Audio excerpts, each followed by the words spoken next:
coming home to you. Hi guys, this is how to play the beginner's version, the easier version of Sweet Home Alabama by Lynyrd Skynyrd. An absolutely awesome song, obviously made kind of famous by the riff.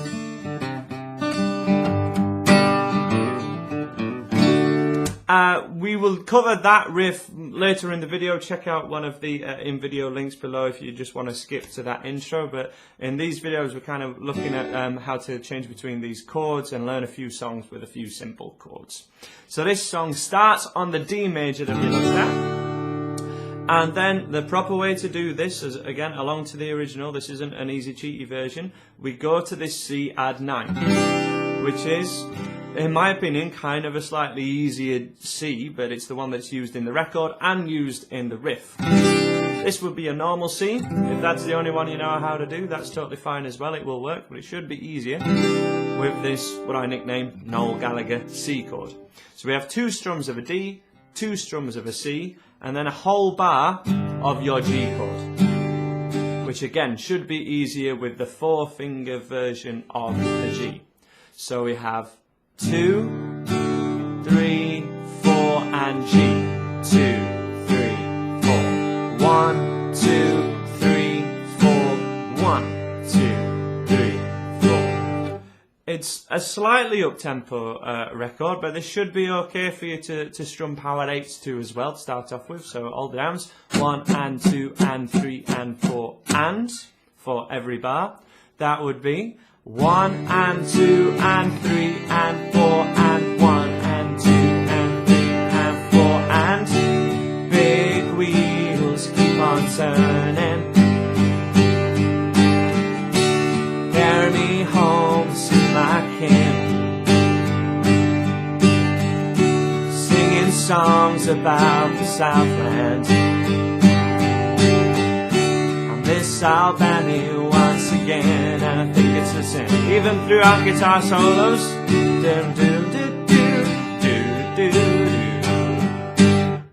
Just keep strumming those chords and it will work absolutely fine. That's the rhythm part to it.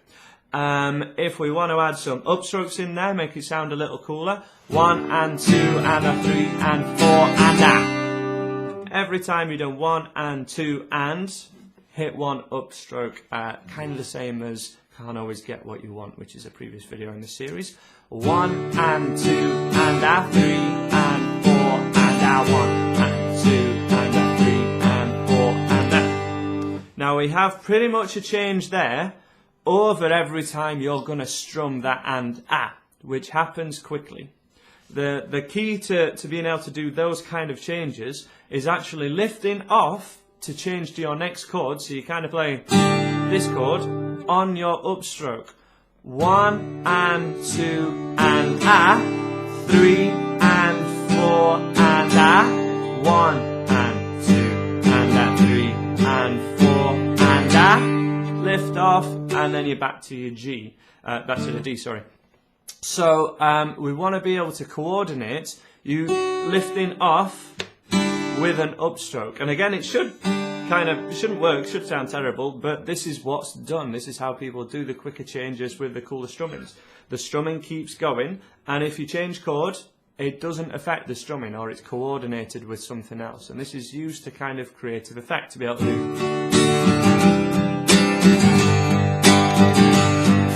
can lift off every upstroke, and it will still sound absolutely fine over every change. And that keeps going for the whole song, as I say. So just one more chorus with me now, and then I'll let you play it along to the song, or you can look at how to play the intro riff. 1 and 2 and a 3 and 4 and 1, 2 from a D. Sweet home Alabama, where the skies are so blue. Sweet home Alabama, I'm coming home to you. End on a D, 3, 4, D. And that's how you play the rhythm part to it. Okay, so the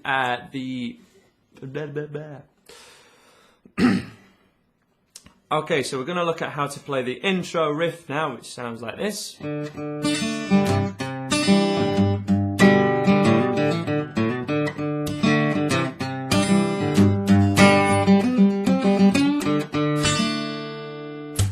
Okay, so it's the same chords as in the easier beginner's version, but we're picking the root note of the D chord twice with a palm mute in between, so this is your 4th string, and then to the other D note, which is your 2nd string, 2nd to 3rd string. And then you want to pull it right back down to the open D as well, so 1, 2, 3, 4, and. You can actually do all of this riff on a downstroke, but if you can do some alternate picking, this should make it a lot easier, or even directional picking. So if you're coming down the riff, if you want to really look into technique, if you're heading down your notes, you'd pick them all with a downstroke as your directional picking, or you can keep them alternate, or as I say, it's not too fast to do everything on a downstroke if it really helps. That same pattern happens on your C chord, so root note of a C chord.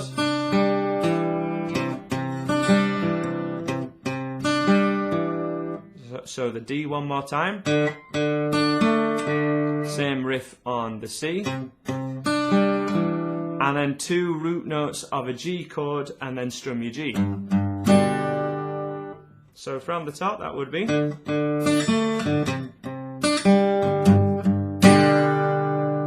And then all that's left to do is a hammer on and flick off kind of sequence, which we'll look at in a sec. Just do this one more time though.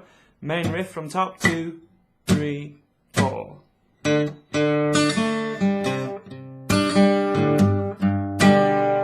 Okay, and then we go. Now this is from your open A string, which is here, to a 2nd fret on the A string, which is hammered on, and then we do the same sequence on the D string.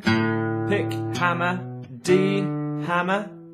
So that sounds like A, D, hammer.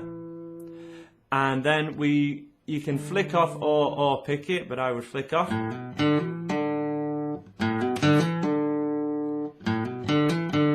Okay? And then we need a hammer on at the 2nd fret on the A string where we just came off of, and we're going to go hammer on, pick, hammer on, and that's the end of your riff on the A string. So all in all, here's your sequence. And you're picking, therefore, in a sequence of kind of pick, hammer on, pick, hammer on, pick, hammer on. So pick, hammer on, pick, hammer on, pick, hammer on, pick, hammer on. Which should enable you'd always pick in the open string and then putting your 1st finger down at a 2nd fret. Because of that pattern, you could warm up getting the coordination on just 1 string, so that's open A, open A, open A. Or you can go between strings, out of order, just kind of put them like a scale. It's like the classic rock guitar thing, right? And then we're going to try and put it in this sequence. So open A, hammer, open D, hammer, open D, hammer on the A, open A, hammer.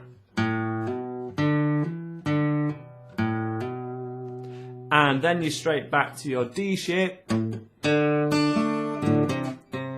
the rest of your riff.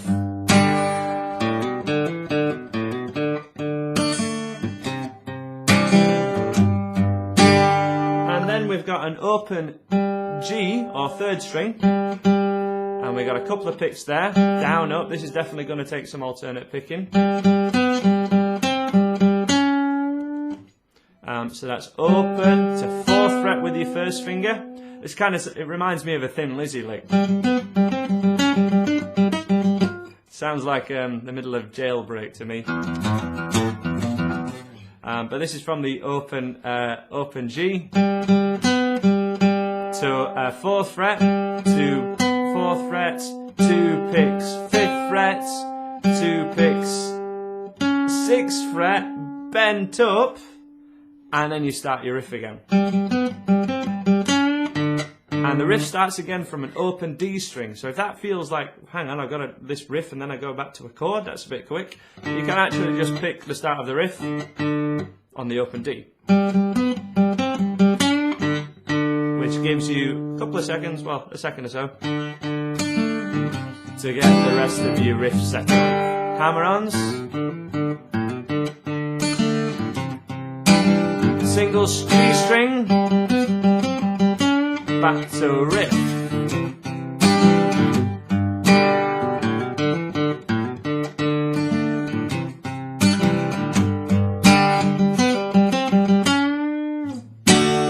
And that's how to play the intro of Sweet Home Alabama, and then you can be on your chords. If it's a bit, you know, you don't want to be single picking for the whole way through. Once it gets into a chorus, Home Alabama, just add that part, which is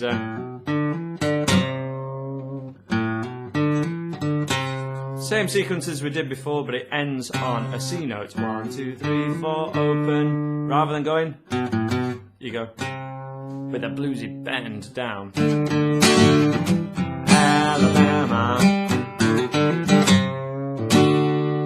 And that's as much as I'm going to cover in a beginner's video. If you really want to know the whole rest of the song, do let me know. Put a message below saying make the rest of the song for me, and I will. But just in case, I'm going to keep this one for absolute beginners. Please check out the rest of the videos in this series, how to play 10 songs with 3 chords, G, C and D. And I'll see you in another one of those. Please subscribe or leave me messages so that I make you more videos. And I'll see you again.